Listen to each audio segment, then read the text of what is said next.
ନିଜ ପକେଟରେ ଏହାକୁ ରଖନ୍ତୁ। 5 ମିନିଟରେ ସେ ନାରୀ ତୁମ ପାଖକୁ ଆସିବ, ଯାହା ଚାହିଁବେ ତାହା କରିବ। ଆଜ୍ଞା ହଁ, ଯଦି ଆପଣ କେଉଁ ଝିଅ ବା ବିବାହିତା ମହିଳାକୁ ମନେ ମନେ ଭଲ ପାଉଛନ୍ତି, ତାର ସୁନ୍ଦରତାକୁ ଦେଖି ତା ଆଡ଼କୁ ଆକର୍ଷିତ ହେଉଛନ୍ତି, କିନ୍ତୁ ଯେତେ ଚେଷ୍ଟା କଲେ ମଧ୍ୟ ତାକୁ ପଟେଇ ପାରୁନାହାନ୍ତି, ତାକୁ ନିଜର ମନ କଥା କହିବାକୁ ଡରୁଛନ୍ତି, ଆଉ ଆପଣ ଚାହୁଁଛନ୍ତି କି ସେ ଝିଅ ବା ମହିଳା ନିଜେ ଆସି ଆପଣଙ୍କୁ ଭଲ ପାଉଛି ବୋଲି କହୁ, ଆପଣଙ୍କର ସବୁ ଇଚ୍ଛାକୁ ପୂରଣ କରୁ, ତେବେ ଆଜିର ଏହି ବଶୀକରଣ ଭିଡ଼ିଓଟି ଆପଣଙ୍କର ଇଚ୍ଛାକୁ ପୂରଣ କରିବ। କେବଳ ଆପଣଙ୍କୁ ନିଜ ପକେଟରେ ଏହି ଜିନିଷ ରଖିବାର ଅଛି। ଗ୍ୟାରେଣ୍ଟି ଦେଉଛି, ମାତ୍ର 5 ମିନିଟରେ ସୁନ୍ଦରୀ ଝିଅ ବା ସୁନ୍ଦରୀ ପଡ଼ିଶା ଘର ଭାଉଜ ଆପଣଙ୍କ ଆଡ଼କୁ ଆକର୍ଷିତ ହେବାକୁ ଲାଗିବ, ଆପଣଙ୍କୁ ଭଲ ପାଇବାକୁ ଲାଗିବ। ଏହି ବଶୀକରଣ ସାହାଯ୍ୟରେ ହଜାର ହଜାର ଲୋକମାନେ ଲାଭବାନ ହେଇଛନ୍ତି। ନିଜ ପସନ୍ଦର ସୁନ୍ଦରୀରୁ ସୁନ୍ଦରୀ ଝିଅ ବା ସୁନ୍ଦରୀ ଭାଉଜକୁ ପଟେଇ ପାରିଛନ୍ତି। ତେଣୁ ଆପଣ ବି ମୋ କଥା ମାନି ନିଜ ପକେଟରେ ଏହାକୁ ରଖନ୍ତୁ।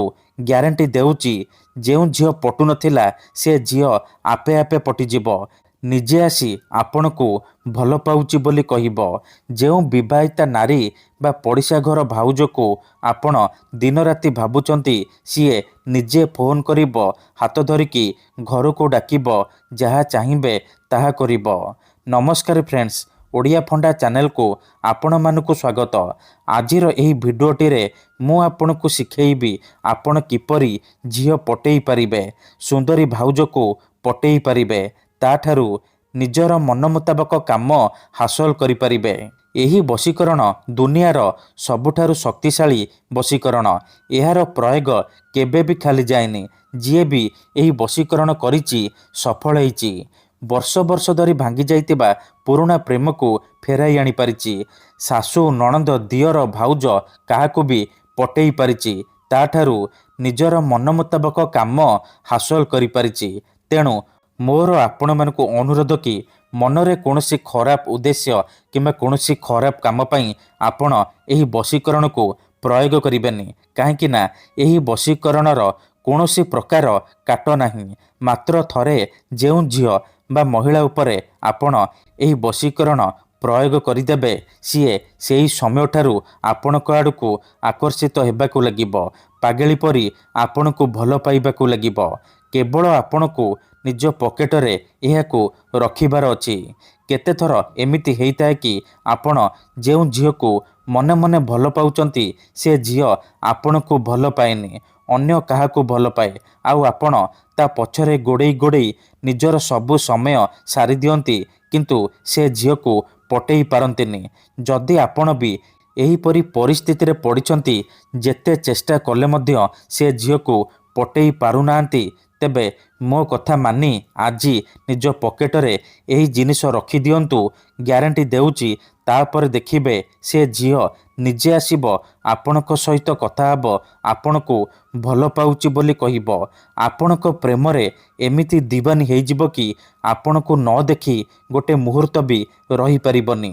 ଏହି ବଶୀକରଣ ସାହାଯ୍ୟରେ ଆପଣ ସୁନ୍ଦରୀ ବିବାହିତା ନାରୀ ବା ପଡ଼ିଶା ଘର ସୁନ୍ଦରୀ ଭାଉଜକୁ ପଟେଇ ପାରିବେ, ତାଠାରୁ ନିଜର ମନ ଚାହୁଁଥିବା କାମ ହାସଲ କରିପାରିବେ। ତେବେ ଏହି ବଶୀକରଣ ଆପଣ କିପରି କରିବେ, କେମିତି କରିବେ, ଏହାର ପ୍ରୟୋଗ ବିଧି କ'ଣ, ମୁଁ ଆପଣଙ୍କୁ ଶିଖେଇବି। ସମ୍ପୂର୍ଣ୍ଣ ପ୍ରୟୋଗ ବିଧି ଠିକ୍ ଭାବରେ ଶିଖେଇବି। ଜାଣିବା ପାଇଁ ମୋର ଆପଣମାନଙ୍କୁ ଅନୁରୋଧ କି ଆପଣ ଭିଡ଼ିଓଟିକୁ ଶେଷ ପର୍ଯ୍ୟନ୍ତ ଧ୍ୟାନ ସହିତ ଦେଖନ୍ତୁ, ତେବେ ଯାଇକି ଆପଣ ସମ୍ପୂର୍ଣ୍ଣ ପ୍ରୟୋଗ ବିଧି ଜାଣିପାରିବେ। ଅଧାରୁ ଛାଡ଼ିକି ପଳେଇଲେ କିମ୍ବା କାଟି କାଟି ଦେଖିଲେ ଆପଣ କିଛି ବି ବୁଝିପାରିବେନି। ପରେ କହିବେ, ଗୁରୁଜୀ ଆପଣଙ୍କର ବଶୀକରଣ କାମ କରୁନି। ଦେଖନ୍ତୁ, ବଶୀକରଣ ବିଧି ଜାଣିବା ପୂର୍ବରୁ ମୋର ଗୋଟିଏ ଛୋଟିଆ କଥା ମନେ ରଖନ୍ତୁ। ବଶୀକରଣ ଏମିତି ସେମିତି କାମ କରେନି। ମନରେ ସମ୍ପୂର୍ଣ୍ଣ ବିଶ୍ୱାସ, ନିଷ୍ଠା ଆଉ ଏକାଗ୍ରତାର ସହିତ ଆପଣଙ୍କୁ ଏହି ବଶୀକରଣ କରିବାକୁ ପଡ଼ିବ।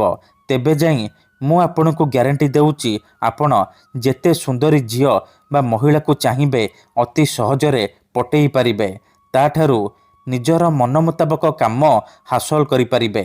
ତେବେ ଏହି ବଶୀକରଣ ଆପଣ କେଉଁ ବି ବାରରେ କରିପାରିବେ, କିନ୍ତୁ ଯେବେ ବି କରିବେ ସୂର୍ଯ୍ୟାସ୍ତ ପରେ ରାତି ସମୟରେ କରିବେ। ଠିକ୍ ଅଛି।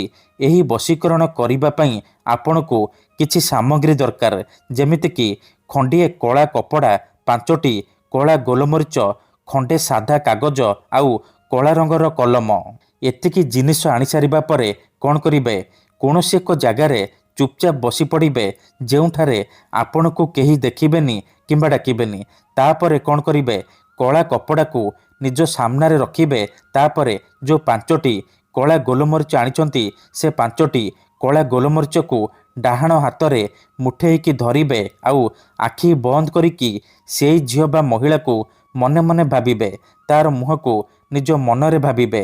ତାପରେ 5 ଥର ସେ ଝିଅ ବା ମହିଳାର ନାମ କହିବେ। ତାପରେ ମୁଠା ଖୋଲିବେ ଆଉ ସେ ମରିଚରେ ଗୋଟିଏ ଥର ଫୁଙ୍କିଦେବେ। ଏତିକି କରିସାରିବା ପରେ ସେ 5ଟି ମରିଚକୁ କଳା କପଡ଼ା ଉପରେ ରଖିଦେବେ। ତାପରେ ଯେଉଁ କାଗଜ ଆଣିଛନ୍ତି, ସେ କାଗଜରେ କଳା କଲମର ସାହାଯ୍ୟରେ ମନ୍ତ୍ର ଲେଖିବେ। ମନ୍ତ୍ରଟି ଧ୍ୟାନ ସହିତ ଶୁଣନ୍ତୁ। ଓମ୍ କାମିଚ୍ଛାମୟୀ ଆମୁକଂ ସର୍ବମୋହି କରତି କରତି। କାଗଜରେ ଏହି ମନ୍ତ୍ରକୁ ଲେଖିବେ। ଆମୁକଂ ଜାଗାରେ ସେଇ ଝିଅ ବା ମହିଳାର ନାମ ଲେଖିବେ, ଯାହାକୁ ଆପଣ ପଟେଇବାକୁ ଚାହୁଁଛନ୍ତି। ତାପରେ ସେ କାଗଜକୁ କଳା କପଡ଼ା ଉପରେ ରଖିଦେବେ। ଏତିକି କରିସାରିବା ପରେ ସେ କଳା କପଡ଼ାକୁ 3ଟି ଗଣ୍ଠି ପକେଇକି ବାନ୍ଧିଦେବେ। ସେ ଗୋଟିଏ ପୁଟୁଳି ହେଇଯିବ।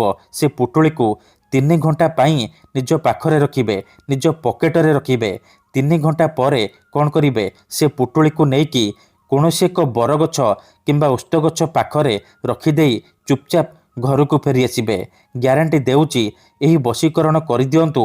ଏହାକୁ କରିବା ମାତ୍ରେ ସୁନ୍ଦରୀରୁ ସୁନ୍ଦରୀ ଝିଅ ବା ସୁନ୍ଦରୀ ବିବାହିତା ମହିଳା ଆପଣଙ୍କ ବଶରେ ହେଇଯିବ। ଯାହା ଚାହିଁବେ ତାହା କରିବ। ଧନ୍ୟବାଦ।